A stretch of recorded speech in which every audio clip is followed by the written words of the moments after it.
రాష్ట్ర విద్యాశాఖ మంత్రి నారా లోకేష్ విద్యా వ్యవస్థలో విప్లవాత్మక మార్పులు తెచ్చారని, పోటీ ప్రపంచంలో మన విద్యార్థులు రాణించేలా కృషి చేస్తున్నారని రాయదుర్గం ఎమ్మెల్యే ప్రభుత్వ వైప్ కాలువ శ్రీనివాసులు అన్నారు.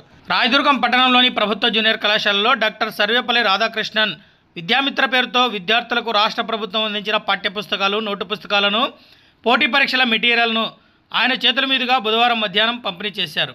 స్థానిక ప్రిన్సిపల్ విజయలక్ష్మి అధ్యక్షతన జరిగిన ఈ కార్యక్రమంలో ఆయన మాట్లాడుతూ, ప్రభుత్వ జూనియర్ కళాశాలల్లో ఇప్పటికే మధ్యాహ్న భోజనం అమలు చేస్తున్నారని, తల్లికి వందనం అమలు చేశామని, ప్రస్తుతం పాఠ్యపుస్తకాల ఉచిత కిట్లను అందజేస్తున్నట్లు తెలిపారు.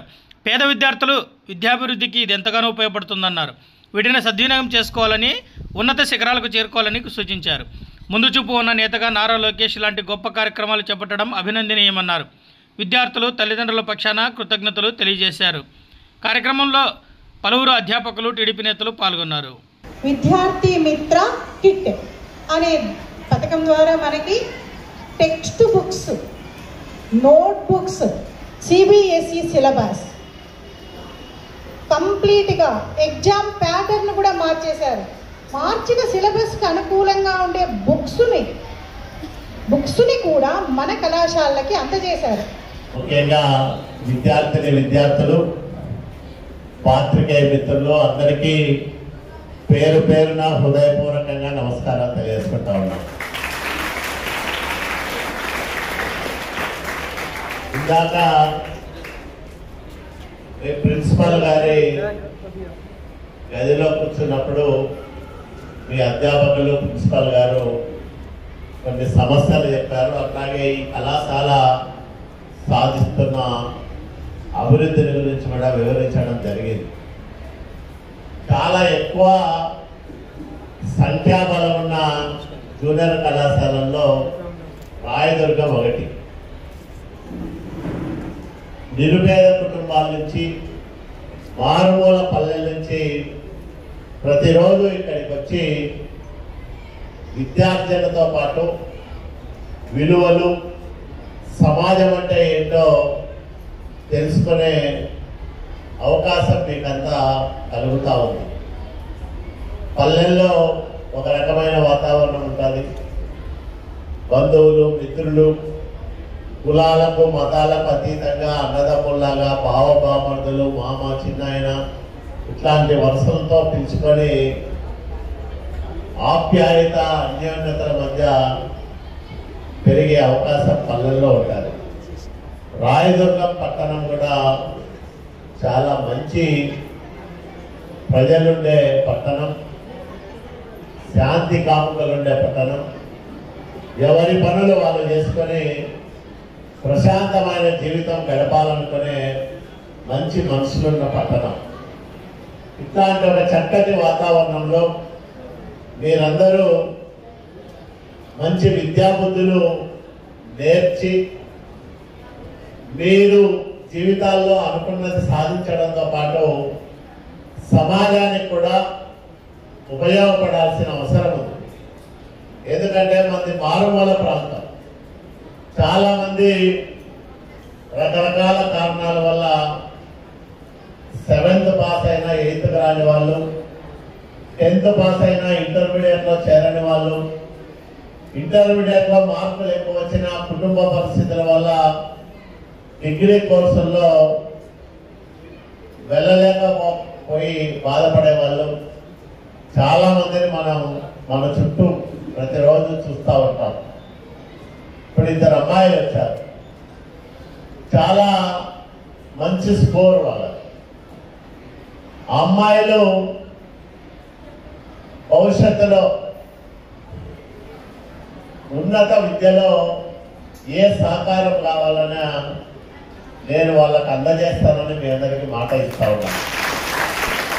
ఇంజనీరింగ్ కానీ లేదా ఇతర కోర్సుల్లో చేరేటప్పుడు వాళ్లకు ఏ అవసరం వచ్చినా ఆ కళాశాలలతో మాట్లాడి అవసరమైతే ఫీజు కొంత కట్టి వాళ్ళు బాగా చదువుకునే విధంగా ప్రోత్సహిద్దాం.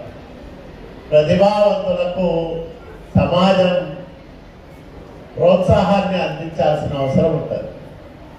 అట్లా ప్రోత్సహిస్తేనే మరింత మందికి వాళ్ళు సహాయం చేయడానికి వాళ్ళకు కూడా బుద్ధి పుట్టాలి. అలాంటి ప్రోత్సాహం సమాజం నుంచి అందుకున్న అనేక మంది వాళ్ళ వాళ్ళ వృత్తుల్లో వ్యాపారాల్లో బాగా రాణించి ఆ సమాజానికి తిరిగి ఎంతో కొంత ఇచ్చే పరిస్థితిని మనం చూస్తూ ఉంటాం. కాబట్టి మన పిల్లల్ని కూడా మనం బాగా చదివిద్దాం, బాగా చదువుకున్న వాళ్ళని ప్రోత్సహిద్దాం. ఆ చదువులో వాళ్ళకు ఆర్థిక పరమైన ఇబ్బందులే అడ్డంకి అయితే వాటిని అధిగమించడానికి మనం అందరం చేదోడు వాదోడుగా నిలుద్దామని మీకు మనవి చేస్తూ, ఈరోజు ఈ రాష్ట్ర ప్రభుత్వం విద్య మీద ప్రత్యేకమైన శ్రద్ధాశక్తులు కనపరుస్తూ ఉంది.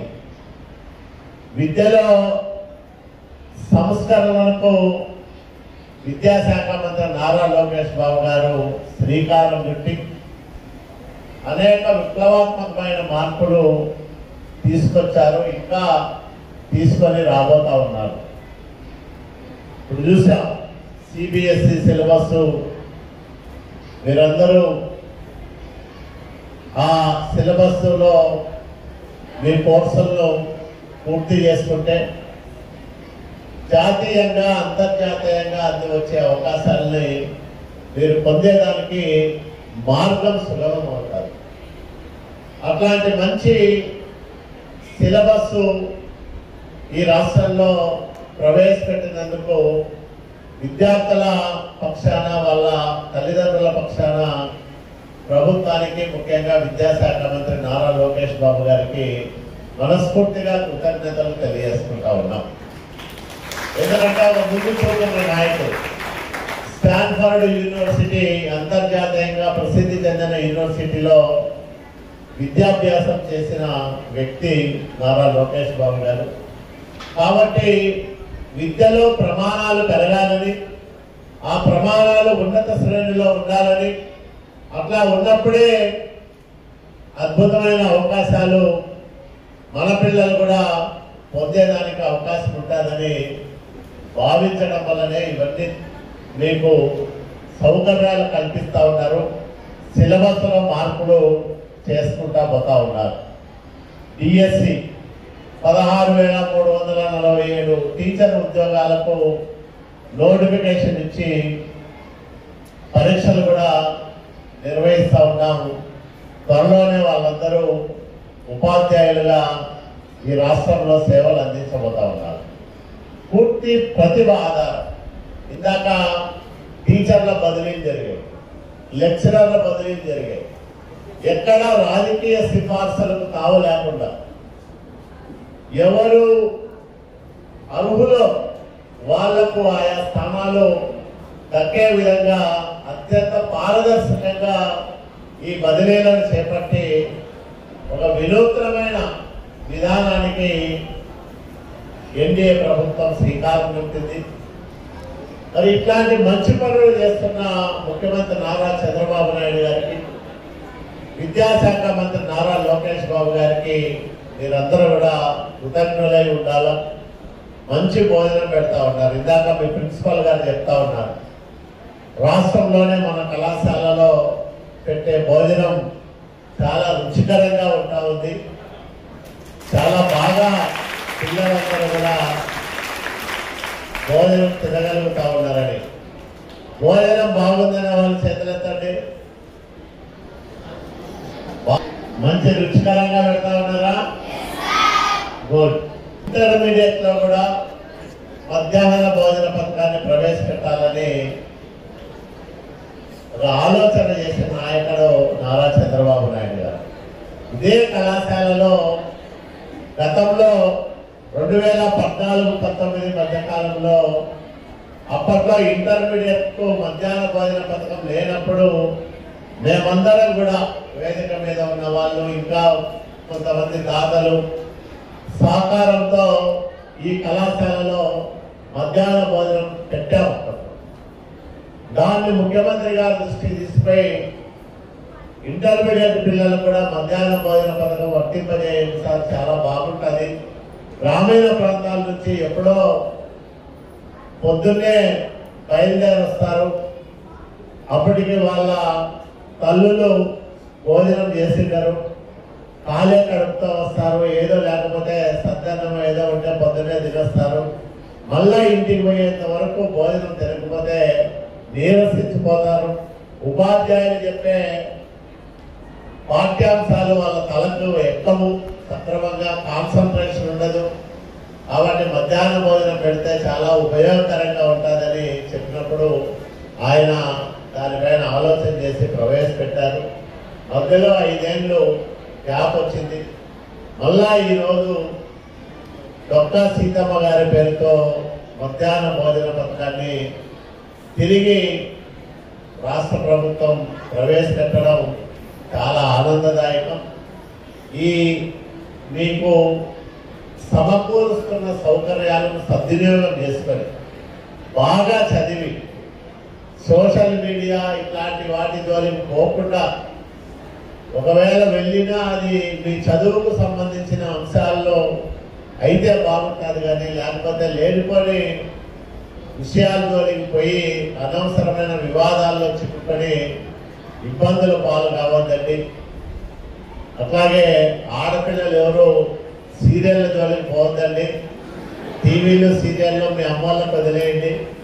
మీరు పుస్తకాలు బాగా చదువుకొని బాగా రాణించాలని మనసారా కోరుకుంటూ, ఇంత మంచి ఫలితాలు సాధించడానికి నిరంతరాయంగా కృషి చేస్తున్న ప్రిన్సిపాల్ గారికి, అధ్యాపక సిబ్బందికి, ఇక్కడ పనిచేస్తున్న అధ్యాపకేతర బృందానికి మనస్ఫూర్తిగా అభినందనలు తెలియజేస్తూ, ఈరోజు ఈ పుస్తకాల పంపిణీ కార్యక్రమంలో పాల్గొనే అవకాశం నాకు ఇచ్చినందుకు వాళ్ళందరికీ నమస్కారాలు తెలియజేసుకుంటూ సెలవు తీసుకుంటున్నా.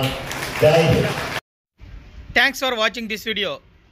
ఈ వీడియో మీకు నచ్చినట్లయితే లైక్ చేయండి, షేర్ చేయండి, సబ్స్క్రైబ్ చేసుకోండి. మన రాయదుర్గం ఆర్డీజీ న్యూస్. మా లేటెస్ట్ న్యూస్ అప్డేట్స్ కోసం నోటిఫికేషన్లు రావడానికి బెల్ బటన్ని యాక్టివేషన్ చేసుకోండి.